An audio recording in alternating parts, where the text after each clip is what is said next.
High, আমি আকাশ আর আপনারা দেখছেন আমার YouTube channel Indian history in Bengali. আপনাদের সকলকে স্বাগত। আজকের আলোচনার বিষয় হলো আধুনিক ইউরোপের ইতিহাস, পার্ট 2, ম্যাপ ক্লাস। তার আগে আমার চ্যানেলে যারা নতুন, প্লিজ লাইক, শেয়ার ও সাবস্ক্রাইব করে পাশের বেল আইকনটি প্রেস করে রাখুন। যখনই আমি কোনো নতুন ভিডিও আপলোড করব, সবার আগে যেন আপনার কাছে পৌঁছে যায় বা আপনাদের কাছে পৌঁছে যায়। শুরু করা যাক আজকের ক্লাস।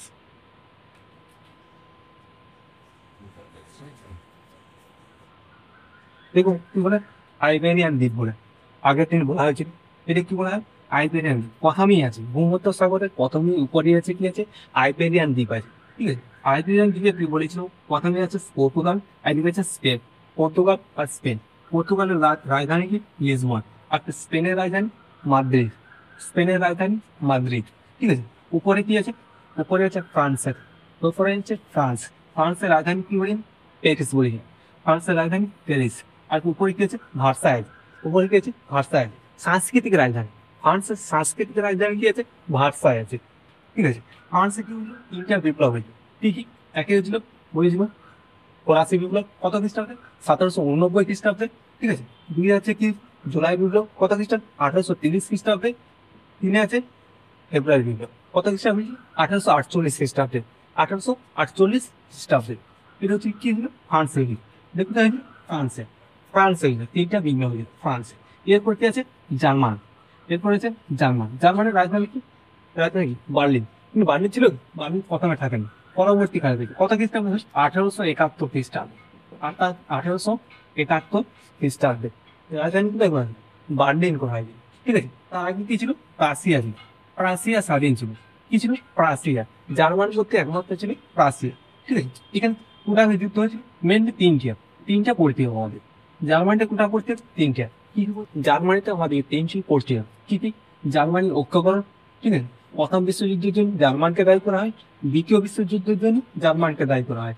ঠিক আছে, তারপর কি আছে বলেছ? পাঁচটাতে কি আছে? অস্ট্রিয়া আছে। অস্ট্রিয়া। অস্ট্রিয়ার রাজধানী কি? ভিয়েনা। ঠিক আছে, অস্ট্রিয়ার রাজধানী ভিয়েনা। এখানে কি আছে? একজনের রাজা আছে, তার নাম ছিল মেটারনিক। মেটারনিক ঠিক খতরনাক রাজা ছিল। ঠিক আছে, রক্ষা করেছিল। মেটারনিক কি বলেছিল যে আগে থেকে যে খ্রিস্টান ধর্ম ছিল, ইউরোপ তো পুরোটাই খ্রিস্টান ধর্ম। তো খ্রিস্টান ধর্ম কি করতে হবে? বাইবেল পড়তে হবে। পড়া যেত কি পড়া যেত? বাইবেল পড়া হবে। বাইবেল পড়ে সংবাদ প্রচার স্বাধীনতা দিতে হবে, দেওয়া হবে না। কেউ যদি বলছে বলছে যে আমি ঘর করবো, ঘর দুতলা করতে দিয়ে যাবেন, ও পুরো ঘরে থাকছে। ঠিক আছে, এই ছিল কি? রক্ষণশীল। রক্ষণশীলতা জনক বলা হয়েছে। ইউরোপের প্রধানমন্ত্রী বলা হতে কাকে? মেটারনিক। সুদা গেছিল অস্ট্রিয়া। অস্ট্রিয়ার প্রধানমন্ত্রী, এটা আমাদের পড়তে হবে। ঠিক আছে, এরপর কি আসলে? ইটালি। ইটালি। ইটালি। ঠিক আছে, ইটালি বলতে কি ছিল? ইটালি ছিল, ইটালি থাকে না কখন। ইটালি বলতে এখানে ছিল কি? ছিল পিডমন্ট আর Sardinia. Piedmont Sardinia. Piedmont Sardinia দুটো ছিল স্বাধীন ছিল। রাজা কে ছিল? Charles Albert. চার্লস আলবার্ট ছিল। Charles Albert. ভূমধ্য সাগর তিনটা দ্বীপ আছে। কি কি? একটা সিসিলি, একটা এটা কোর্সিকা, আর একটা Sardinia. Sicily, Corsica, Sardinia. Sardinia, Sicily, Corsica, Sardinia. Sicily, Corsica, Sardinia. ভূমধ্য সাগর, এটা কি ছিল সাগর? ভূমধ্য সাগর। এটা ছিল ভূমধ্য সাগর। এই ভূমধ্য সাগরের তিনটা দ্বীপ আছে। কি কি? Sicily, Corsica, Sardinia. আগের দিন বলি। এরপর কি পড়তে হবে? রাশিয়া পড়তে হবে। রাশিয়া এখান থেকে শুরু হবে। আচ্ছা, রাশিয়া থেকে। রাশিয়া। রাশিয়ার রাজধানী কি? মস্কো। রাশিয়ার রাজধানী মস্কো। রাশিয়ার বংশ কি ছিল? রোমানব বংশ। রাশিয়ার বংশ ছিল রোমানব বংশ। কিন্তু রাজারা কি উপাধি ছিল? জার উপাধি ছিল। রাজাদের উপাধি কি ছিল? জার ছিল। ঠিক আছে, আর রানীটা কি লিখল? জারিনা। উপাধি কি লিখল? জারিনা লিখল। ঠিক আছে, এখানে কি হয়েছিল? প্রথম রাজা কে ছিল? চতুর্থ আইভন। প্রথম রাজা কে ছিল? রোমানব বংশে বা জাহাজতন্ত্রের প্রথম রাজা, বা যিনি যার উপাধি দিয়েছিল সেরকম একজন রাজা ছিল কে? চতুর্থ আইভন ছিল। প্রথম কে ছিল? চতুর্থ আইভন। তারপর কে ছিল? যে রোমানব বংশ প্রতিষ্ঠা করেছিল। রোমানব বংশ প্রতিষ্ঠা করেছিল কে? Mikhail Romanov. Mikhail Romanov. কিন্তু যার মধ্যে যে আধুনিক রাশিয়ার জনক বলছে কাকে? আধুনিক রাশিয়ার যে কি করেছিল? সংবাদপত্রের স্বাধীনতা দিয়ে দিয়েছিল। ঠিক আছে, সংবাদপত্রের স্বাধীনতা দিয়েছিল। রাশিয়া কিছু উন্নতি করেছিল, ব্যবসা বাণিজ্য সকল ক্ষেত্রে উন্নতি করতেছিল। ঠিক আছে, সেরকম কে ছিল? আর Peter the great. Peter the great, বা যাকে কি বলা হয়? মহান পিটার বলে। মহান পিটার বলে। এছাড়াও জারতন্ত্রে অনেকগুলো রাজা ছিল। কিরকম রাজা ছিল? প্রথম কে ছিল? প্রথম ছিল আলেকজান্ডার। প্রথম আলেকজান্ডার একে ছিল কি? প্রথম আলেকজান্ডার। 2 নাম্বার কে ছিল? 2 নাম্বার কে ছিল? প্রথম নিকোলাস। প্রথম নিকোলাস, ঠিক আছে। 3 নাম্বার কে ছিল? 3 নাম্বার ছিল দ্বিতীয় আলেকজান্ডার, ঠিক আছে। 3 নাম্বার দ্বিতীয় আলেকজান্ডার। 1 নাম্বারে কি? প্রথম আলেকজান্ডার। 2 নাম্বারে কি? প্রথম নিকোলাস। 3 নাম্বার কে ছিল? দ্বিতীয় আলেকজান্ডার। 4 নাম্বার কি ছিল? 4 নাম্বার ছিল তৃতীয় আলেকজান্ডার। 4 নাম্বার তৃতীয় আলেকজান্ডার, ঠিক আছে। আর 5 নাম্বার ছিল দ্বিতীয় নিকোলাস। দ্বিতীয় নিকোলাস, ঠিক আছে। প্রথম বিশ্বযুদ্ধ চলছিল তখন রাশিয়ার রাজা ছিল দ্বিতীয় নিকোলাস, ঠিক আছে। যার পর্যন্ত শেষ। এরপরে কি আসছে? 6 নম্বরে। 6 নম্বরে রাজা আসছে কে? লেনিন। 6 নম্বরে রাজা আসছে লেনিন। তিনি বলশেভিক বিপ্লব ঘটায় দিয়েছে। তিনি কি চালু করেছে? সরকার, নতুন একটা সরকার চালিয়েছে। এই যে জারতন্ত্র বা রোমানব বংশের পতন ঘটাচ্ছে। তিনি কি করছে? বলশেভিক বিপ্লব ঘটাচ্ছে।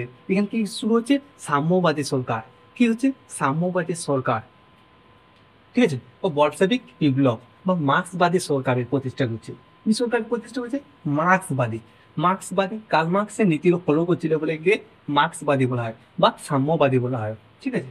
এরপর কি আসছে? লেনিনের পর 7 আসছে, 7 নম্বর আসছে লেনিনের পর কি আসছে? স্টেলিন আসছে। লেনিনের পর স্টেলিন আসবে। লেনিনের পর স্টেলিন আসবে। স্টেলিনের পর কি আসবে? 8 আসবে স্ক্রুচক, কি আসবে? প্রথমে কি আসছে? লেনিন। বলশেভিক বিপ্লবের উপর আসছে 6 নম্বরে লেনিন আসছে। 7 নম্বরে হচ্ছে স্টেলিন আসছে। তারপরে আসছে স্কুরচেক। তারপরে আসছে 9 আছে গোরবাচভ। 9 আসছে গোরবাচভ। 9 আসছে গোরবাচভ। রাশিয়া থেকে হচ্ছে লেনিন যখন আইছিল তখন নামকরণ করেছিল ইউএসএসআর।